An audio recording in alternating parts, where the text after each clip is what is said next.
Welcome to Scream Therapy. I'm your host, Jason Schurz.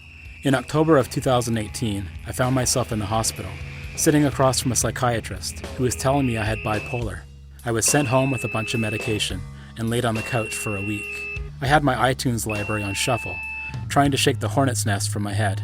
Ever since I was a kid, I've been using loud music as a form of therapy. Punk rock and mental health have always been connected. This podcast looks at that connection through the lens of different guests. This is Scream Therapy.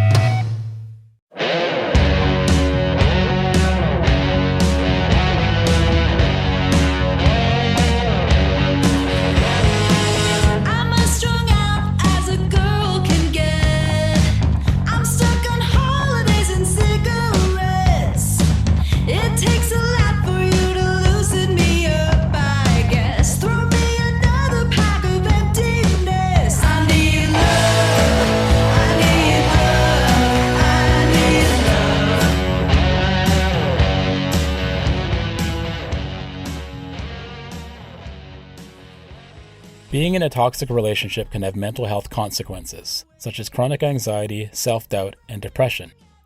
When Jules Batterman of Los Angeles glam punkers Jules and the Rollerz found herself in a new city, she was desperate to meet new people. Jules' new relationships would become intense really fast, her anxiety would spike, and the relationships would crash and burn. Looking back, Jules realizes that everyone has a part to play in a toxic relationship. With proper boundaries and open communication, she has learned how to nurture healthy relationships and avoid the toxic ones.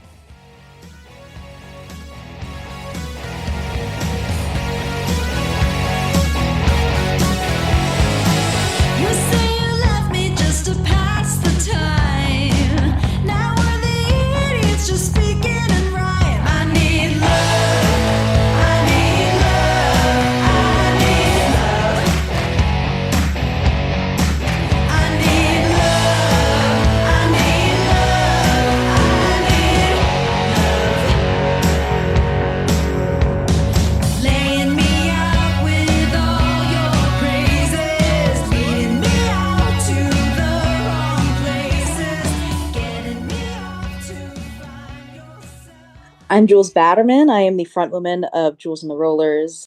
I have been into punk music and playing music since I was a kid, but maybe punk music when I was in high school and rock and roll.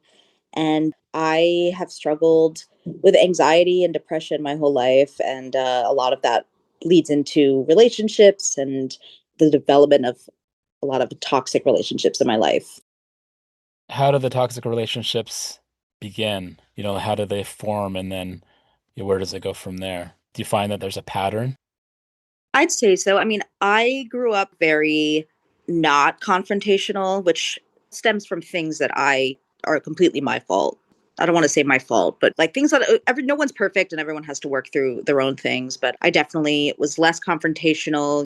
I would become friends with people who would take me under their wing and would say things to me or like belittle me, make me feel like I'm not smart or I can't do anything, things like that.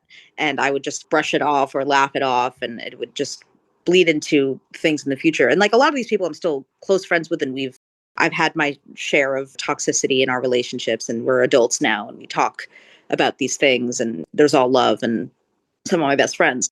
But I think, especially moving to a brand new city. I'm from New York, or from New Jersey, New York. I moved to Los Angeles in 2018. I didn't know anybody, so it was a very vulnerable time of my life. And I wanted to make new friends, so I had a bunch of friends, like one after the other. There was a pattern where I just went with anybody who was willing to be my friend. They'd always like be so excited and love bomb me relationships, and it was just a constant pattern, and they'd always end very, very dramatically. And then I don't talk to any of them after that. Maybe linking the music scene, I would imagine, quite involved in New Jersey with music as well, and then having to move somewhere else, but then not having that scene and trying to find it, and maybe, I'm going to say, like globbing on to people that maybe weren't the best people to get involved with, or trying to Yeah. find your people. Yeah. I know when I've gone to new places or gone to see a show in a town that I've never been at before. I really want to like feel more comfortable. Yeah. Yeah, absolutely. I mean, it's just hard because I drove across country with my now husband, but he left a month in to save money because he was never intending to initially move here. So he came later. So we did long distance for 6 months. So I literally did not know anybody, and I was trying to do this music scene thing, and I had a roommate that didn't work out, and she left a month into the lease, and it was very like traumatizing for me. I became friends with a lot of people one after the other because I was just like, I need friends. It just kept happening where I think, I got very tied with these relationships and they just didn't really work out. And we were two different people, which is completely okay. And they ended up just falling apart really dramatically. So yeah, it's a lot. And it's hard when you don't know anybody. How did these toxic relationships fuel the mental health struggles you mentioned, anxiety, depression? The first, because I think it happened 3 times with the 3 separate people. I'm not pointing them out. I have my part to play in everything always because it's always a two-way street. I was not perfect. The first time it was more of like an anxiety, like I was alone. I didn't know anybody. And I think, my anxiety got the best of me. And I was just very upset and freaking out because I had someone leaving the lease and I thought we were friends. And it was a whole thing. And my anxiety like really made me think the worst of everything, which it still does. I tend to think of things pretty negatively, but also positively. I don't know. It's weird. The second person I met because of that previous relationship, and I think needing like solitude and some time to myself to recoup with social situations, I think kind of drew a wedge in between our relationship for this second person, and she kind of ended it, which fair. The third time though, I was just on edge and anxious almost the entire relationship, and it just wasn't working out. And I think it made me learn a lot about myself and how I should be navigating relationships and who is good for me. But the anxiety, like it's crazy how your body can really tell you what is a good situation for you and what isn't. Because I felt so anxious, I needed to take Ativan sometimes because the relationship was just, it was not it. Yeah, that kind of visceral, almost tingly feeling or like hot feeling that comes Yeah. up when you're in a Yes. situation that you need to, the fight or flight. Exactly. Especially because, like I've become more confrontational now, and I definitely do. When I feel comfortable, I will be confrontational. I've developed that skill over the years. But when I feel like it's not safe to do so, it's hard to. And then I get very anxious and like resentment builds up and like everything. And it's not fair to the other person either, holding resentment towards what they're doing and I'm not speaking up. But I just Yeah. know that the relationship probably isn't a good thing. And me speaking up would probably end worse than it probably should be. So Yeah. at that moment, I'm just like, maybe the relationships aren't good relationships. I don't know. Yeah. Or setting boundaries is just so uncomfortable and hard to Yeah. do that Yeah. it becomes like I'm pretty passive aggressive, right? So, rather than setting boundaries and being assertive, I tend to hold things back and then eventually it'll blow up, Right. which isn't healthy. I recognize that. For sure. But yeah, setting boundaries is the really tough part, especially in friendships and relationships. Hmm. Yeah. Y- No, it definitely is. I, especially as a band leader, I get very excited. I'm so grateful for this band that I have, and we're all best friends. But sometimes, even though they're all down to do things, I feel guilty about being like, we're doing this show and we're doing this. And I always have to be like, is this okay? Like, please speak up, let me know. But I'd never want anyone to feel like they can't speak up and set boundaries. Like, I try to make it a very safe space, I guess, for people to make sure that boundaries can be set. Cause I've been on the other side where my boundaries were crossed and it's a very uncomfortable scenario. Mhm. No one should have to go through that. And I don't think that's a very healthy relationship to be in anyway. Some of the songs that you've written touch on this topic of toxic relationships. Yeah. I think specifically Always Hard for You.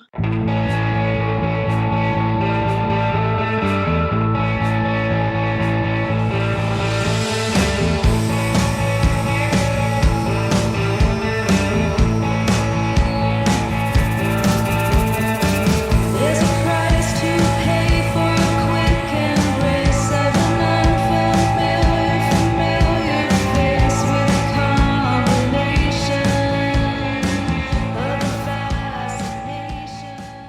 That was like the first song I think I wrote of the album, and it was kind of just to reconcile with these relationships that I was just talking about.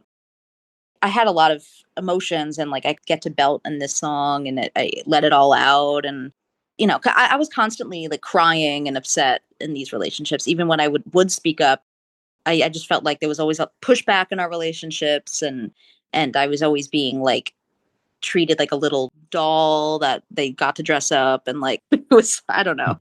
It was like a very specific relationship, and I just needed to channel that into a song. It was definitely cathartic and helpful. Do you remember how you were able to identify that these relationships were unhealthy? Was there a certain, like you said before, a feeling, anxiety, but was Yeah. there a certain sort of point in them or in your life in general where you are able to set that line? Because I think things can get out of control before we know it's out of control. Yeah.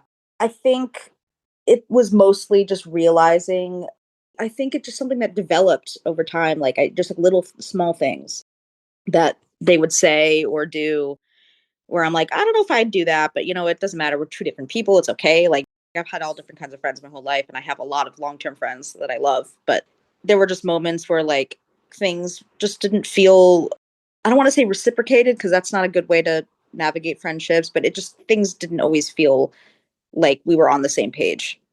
Yeah, or equal. Yeah, it was like a buildup of things, and then eventually like ended with anxiety. I was like, this is a pattern and we're not fixing anything, and like I don't even know how to deal with this, and we're in too deep. I love how you're taking responsibility for your side of it too, using words like we and, instead of you did this, you did that. It's refreshing to hear you talk like that. Oh, of course. I mean, God forbid they're listening. I hope they wouldn't be.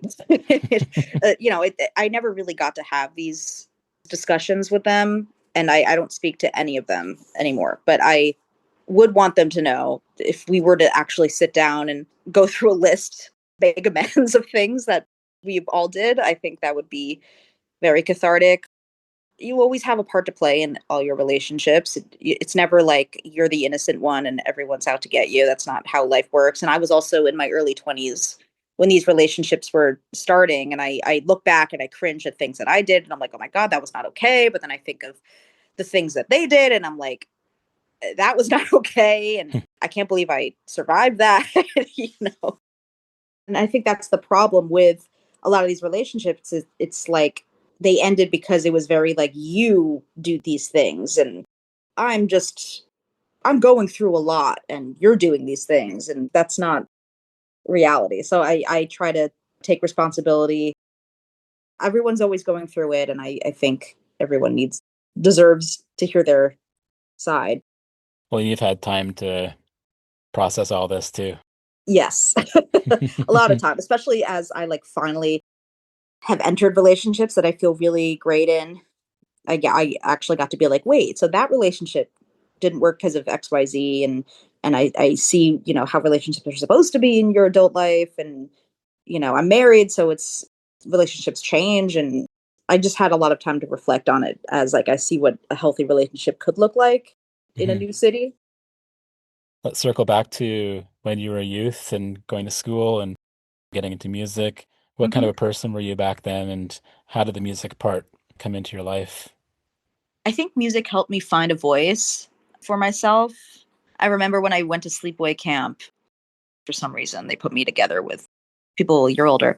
They all thought that I couldn't speak. And so I just felt like very intimidated all the time by people, I think, and just like lacked a lot of confidence in myself. And I've always been into theater, but discovering more like rock and roll music and punk music helped me find a voice in how I was feeling, and like an identity almost, which is very important to me, which I think is why I haven't really given up on this music dream, because it's just such a large part of who I am, and what has shaped me and made me feel confident enough to be who I am today.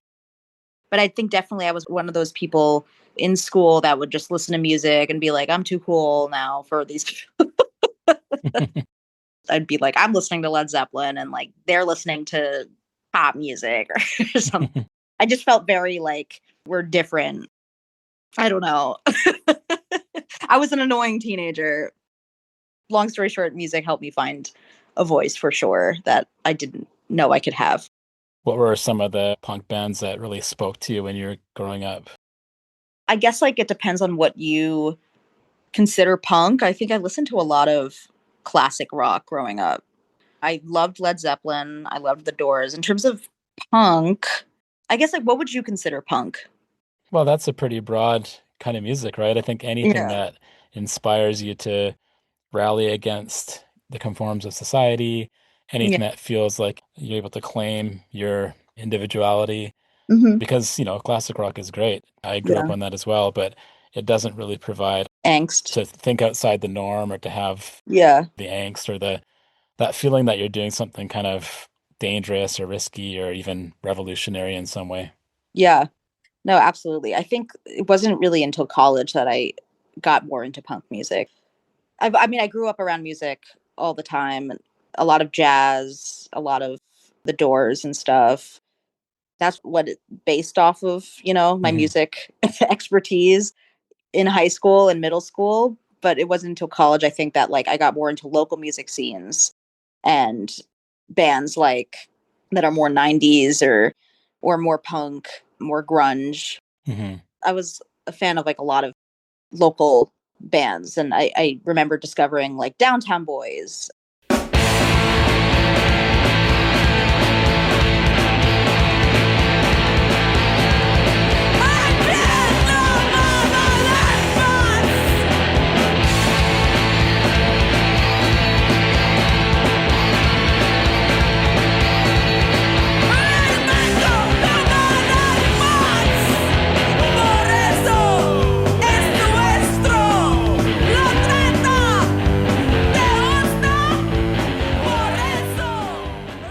That was in college, and that's when I was like, okay, yeah, this is where I can really let loose, and I discovered like a whole new love for punk music versus just like classic rock, you know.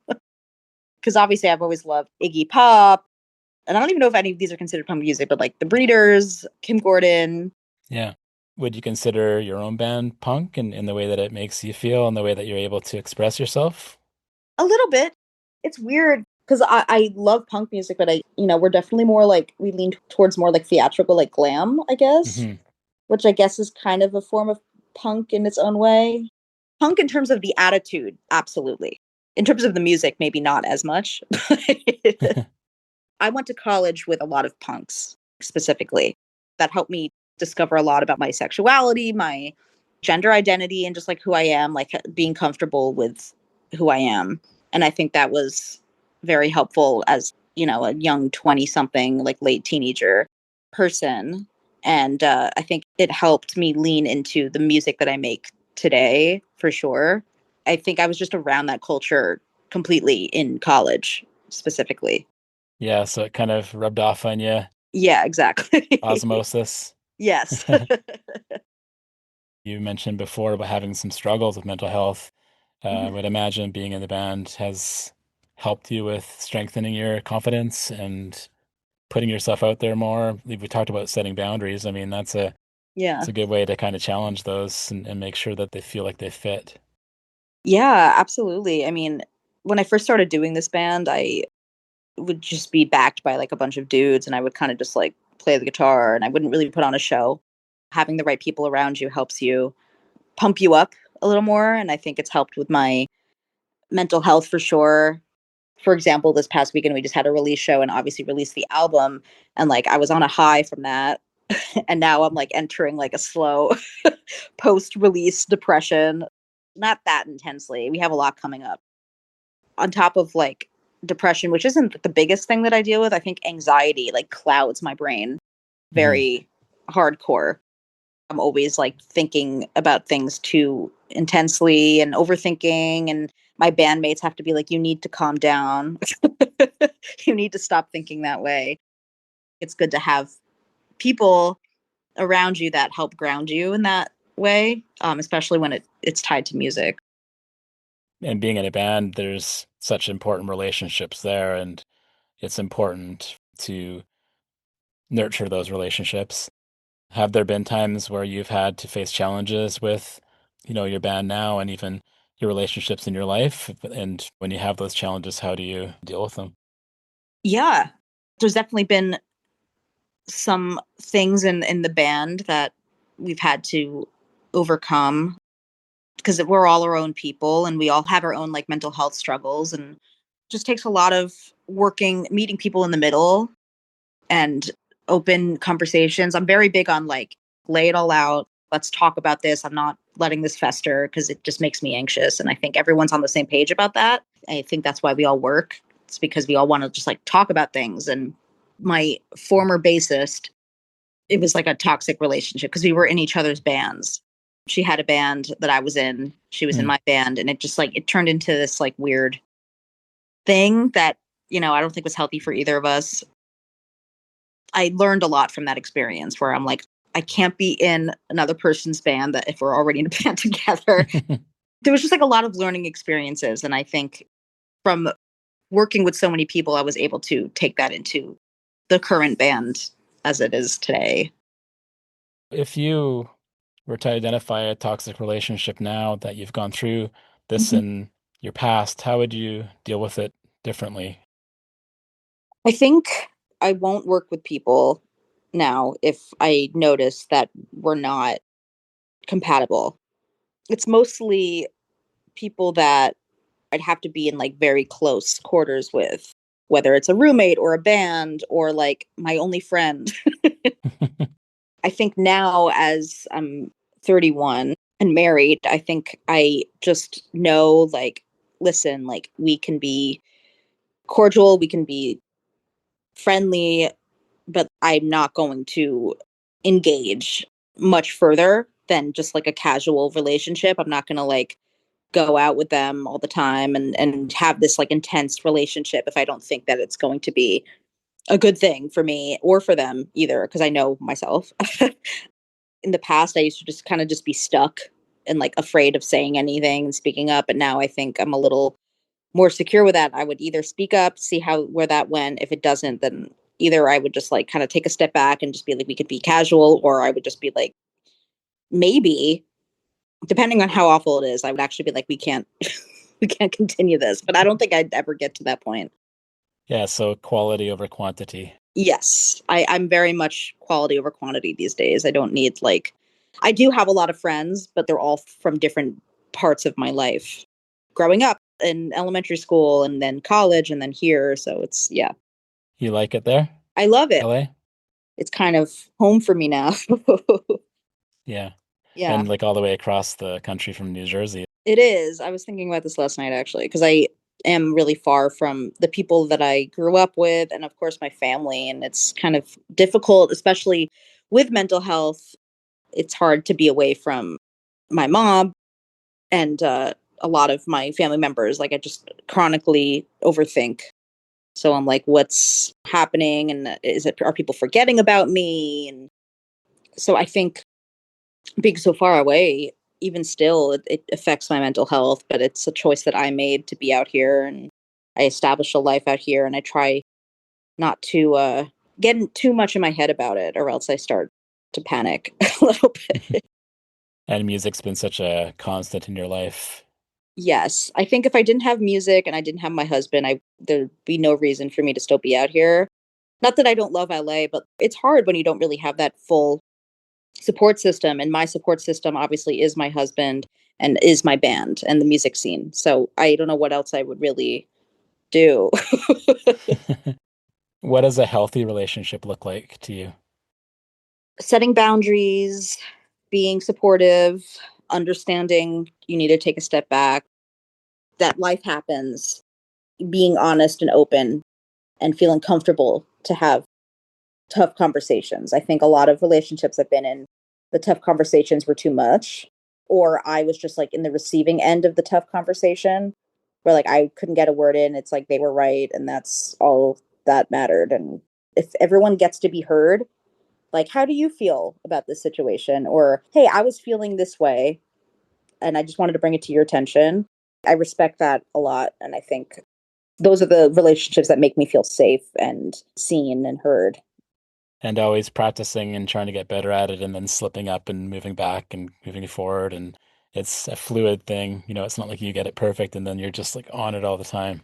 Absolutely. I mean, I'm talking a big game, but there's still really situations where I'm like, oh, I feel weird. Do I bring this up to this person? Or like, I still like mousy and mouse my way into a situation where I'm like, hey, so I didn't like that. Or like, hey, like, are you mad at me? I'm still learning in that way, but I definitely wasn't as scared.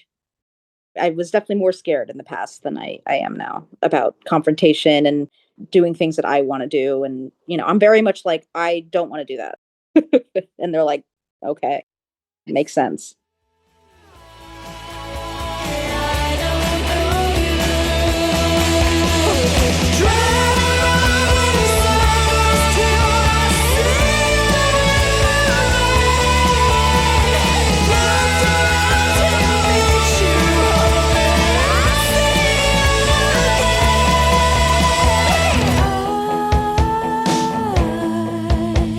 No, I don't know you, but I miss you somehow.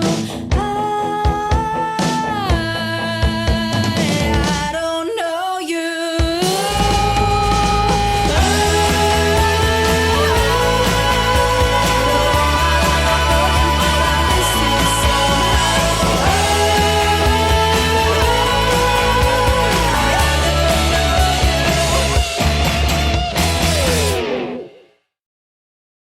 That was my conversation with Jules Batterman of Julez and the Rollerz, julesandtherollers.com.